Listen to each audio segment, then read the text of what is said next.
আজকে আমি তোমাদের সাথে শেয়ার করব কিভাবে কাঠের জালে আমি মুরগির মাংস রান্না করি। তো আমাদের বাড়িতে চিকেন কষা বা মটন দুটোই কাঠের জালেই রান্না করা হয়, তাতে টেস্টটা অনেকটা ভালো আসে।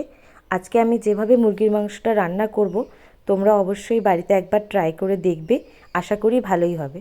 প্রথমে কড়াইতে পরিমাণ মতো তেল দিয়ে দিয়েছি। তেল ভালোভাবে গরম হয়ে গেলে তারপর কেটে রাখা আলুগুলো দিয়ে দিতে হবে। হলুদ গুঁড়ো আর লবণ দিয়ে ভালোভাবে আলুগুলোকে 5 মিনিট ভেজে নিতে হবে।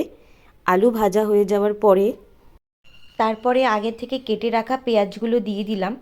একসাথে আলু পেঁয়াজ দুটোই ভালোভাবে ভেজে নিতে হবে আরও 5 মিনিট।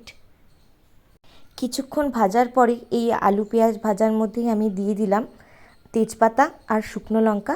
তারপর সব কিছু আরও একবার ভালোভাবে মিশিয়ে নিলাম। এইভাবে সব কিছু ভালোভাবে ভেজে নিতে হবে। আর এখানে আমি কিছু গোটা গরম মশলাকে শিলে একটু ভেঙে নিয়েছি, এগুলোকেও আমি এই আলু পেঁয়াজ ভাজার মধ্যে মিশিয়ে দেব, তাতে গন্ধ আর ফ্লেভারটা খুব ভালো আসে। এইভাবেই সব কিছু আরও 5 মিনিট ভালোভাবে ভেজে নিতে হবে, যাতে গরম মশলার ফ্লেভারটা ভালোভাবে এর মধ্যে চলে আসে। এখানে আমি আদা পেঁয়াজ রসুনের একটা মিক্সিতে পেস্ট বানিয়ে নিয়েছি, আর এখানে পাকা লঙ্কা পেস্ট ছিল। তারপর ভালোভাবে আলু পেঁয়াজ ভাজা হয়ে গেলে আমি এতে আগে থেকে কেটে রাখা টমেটো আর আদা পেঁয়াজ রসুনের যে পেস্টটা ছিল সেটা দিয়ে দেবো। আর 2 চামচ রেড চিলি পেস্টটাও এর মধ্যে ভালোভাবে মিশিয়ে নেব। আমি এখানে কোনো রেড চিলি পাউডার ইউজ করব না, যেটুকু ঝাল বা কালার আসবে সেটা এই পাকা লঙ্কা পেস্ট থেকেই আসবে। তারপরে সব কিছু ভালোভাবে কষিয়ে নেব, যাতে বাটা মশলার কাঁচা যে স্মেলটা থাকে সেটা যাতে আর না থাকে। তারপরে এর মধ্যে দিয়ে দিলাম 2 টিস্পুন হলুদ গুঁড়ো। তারপরে দিয়ে দিলাম কিছুটা পরিমাণে ধনের গুঁড়ো আর জিরের গুঁড়ো। তারপর সব কিছুকে আরও আরেকবার ভালোভাবে মিশিয়ে দিয়ে দিলাম আগে থেকে ম্যারিনেট করে রাখা চিকেনগুলো। আমি এখানে চিকেনটাকে 2 ঘন্টা ম্যারিনেট করে রেখেছিলাম লবণ আর লেবু মিশিয়ে। যতক্ষণ ম্যারিনেট করে রাখা যাবে ততই ভালো, তাহলে চিকেনটা তত বেশি সফট হবে আর চিকেনগুলো ভেঙে যাবে না। তারপরে চিকেনগুলোকে ভালোভাবে মশলার সাথে মিশিয়ে নিতে হবে। এইভাবে যতক্ষণ পারবে আলু আর মাংস একসাথে কষাতে হবে। এই সময় কোনো জল ইউজ করবে না।